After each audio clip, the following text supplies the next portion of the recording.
guys हाम्रो चाहिँ Valentine day यस्तो छ है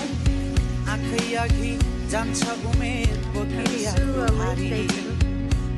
उयो बनाएको खोल चाहिँ भएन के अरे रणमैना कटोरी भन्न फेरि जिन्दगानी जति बुझ्यो नबुझिने रहेछ हाम्रो भ्यालेन्टाइन डे स्टोरी छ मै खाने गालामा दारी फलाए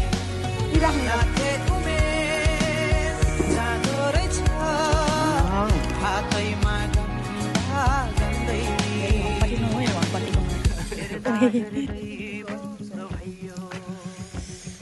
खाने त छ त यिनीहरू आइराख गरिसक्यो के गर्नु कोही कोही मान्छेहरू हतार गरिसक्यो डेटिङ जानु भनेर के अन्त के भएको यो यता ओ खैरे छ्या न पछाड त डराएर काम मुत्ने अरे सक्यो गाइजहरू हाम्रो त